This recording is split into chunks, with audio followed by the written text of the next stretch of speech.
ये processing unit है। बुला लो सबको। आ जाओ बेटा।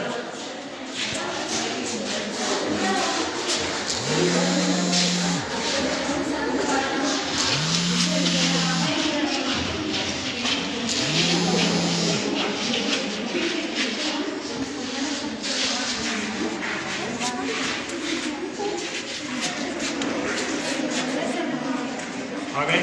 हाँ, जो आप ये जो यूनिट देख रहे हैं ये है एक प्रोसेसिंग प्लांट है। शीट प्रोसेसिंग प्लांट बोलते हैं इसको। शीट प्रोसेसिंग प्लांट ये होता है कि कोई भी शीट में बहुत मैच्योरिटी पे उसका टेस्ट किया जाता है। जब शीट को अपन खेत से हार्वेस्ट करते हैं यानी खेत से कटाई करते हैं तो उसको मशीन से द्वारा साफ करके किसान अपना मंडी में बेचने जाता है। लेकिन जो बीज होता है ना प्योर साफ नहीं होता है, उसमें भी मतलब अच्छे बीज और खराब बीज सब प्रकार के बीज मिलते हैं। तो उसको करने के लिए उसको क्लीनिंग और ग्रेडिंग करना जरूरी है। ये क्लीनिंग और ग्रेडिंग का एक मशीन है। क्लीनिंग और ग्रेडिंग करने के लिए जो आप देख रहे हो वो मशीन है। वहाँ पे अपने जो रो शीट बोलते हैं, कोई भी शीट आता है तो उस शीट को अपन वहाँ डालेंगे। जो उस शीट को वहाँ डालेंगे तो मशीन ऑटोमेटिकली इसको ऊपर रखेगी और उसमें लगी छिन्ने लगी है बहुत सारी।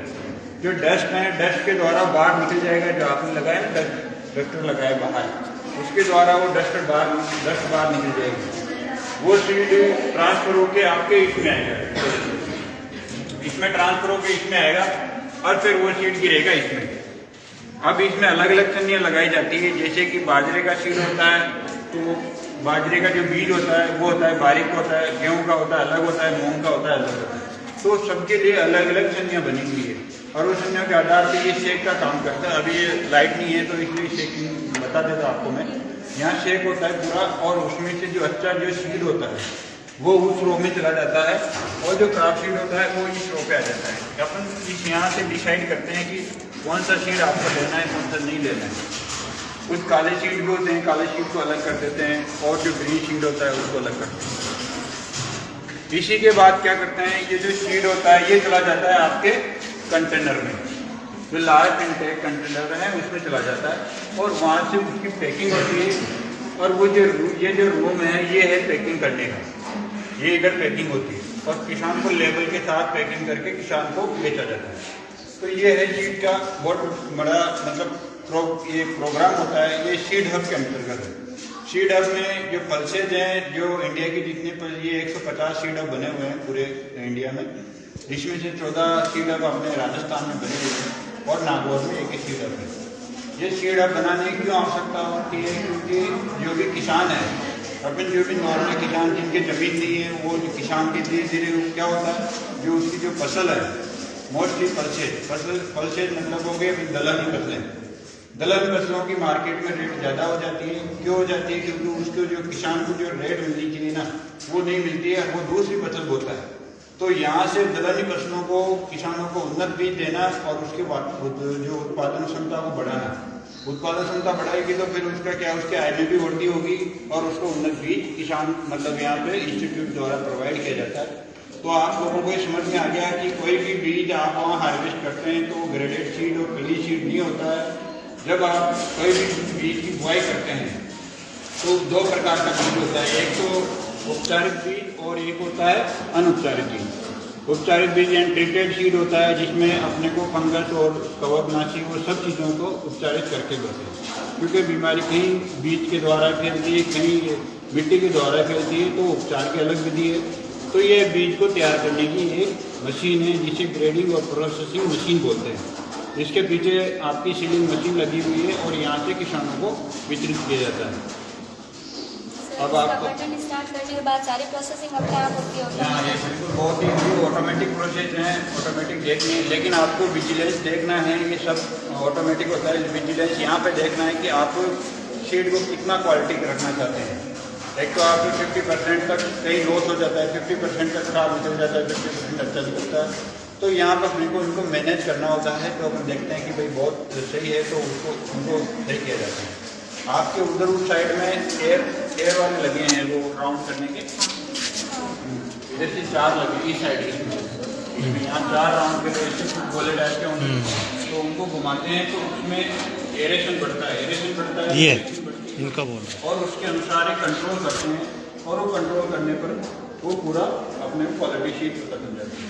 सर 1 घंटे में कितना लगभग?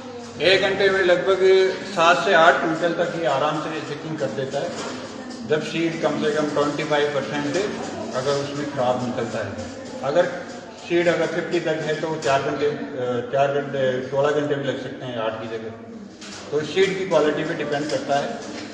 जैसे कि आपने यहाँ से होगी, इधर पैकिंग होगी और स्टोरेज के लिए वो 2-3 बिल्डिंग बनी हुई, तो उधर वो स्टोर होता है। अब आपको दूसरी यूनिट बताते हैं।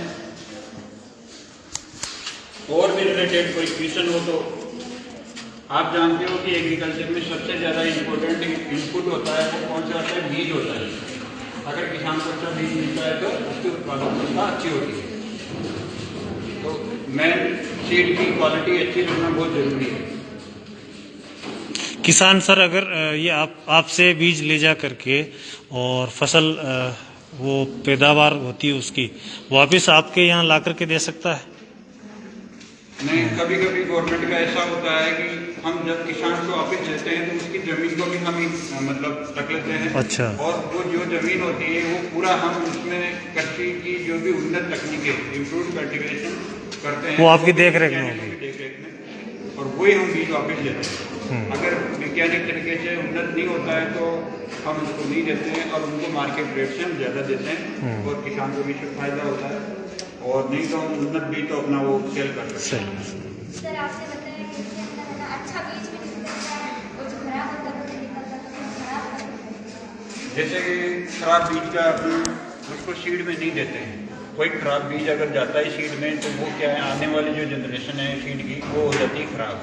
तो अपन खराब बीज को है उसको ज़्यादातर पशुओं को बांटे के रूप में इसमें काम देते हैं, पर उसको कभी भी मंडी में नहीं बेचना चाहिए, क्योंकि मंडी में बेचने पे उसमें कालाबाजारी हो जाती है, और वो फिर कहीं ना कहीं ऐसी जगह चला जाता है, या तो सीड के रूप में आकर नुकसान हो जाएगा जा किसान। सकता है। लेकिन वो हम खराब बीज को कभी नहीं देते हैं मंडी में, उसको ऐसे ही मतलब रॉ मटेरियल के रूप में काम देते हैं।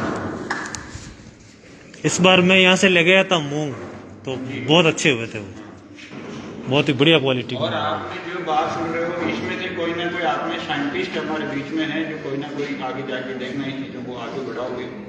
आपकी तरह हम भी ऐसे कभी क्लास में आते थे, और ईश्वर की कृपा से और गुरु की कृपा से सब साइंटिस्ट बनते हैं। बिल्कुल। तो एग्रीकल्चर का इसको मैं आपको बताता हूँ बात, पूरा 1-2 मिनट करवा देता हूँ। जी, आप इसको बताइए ठीक है सर। इसके बारे में।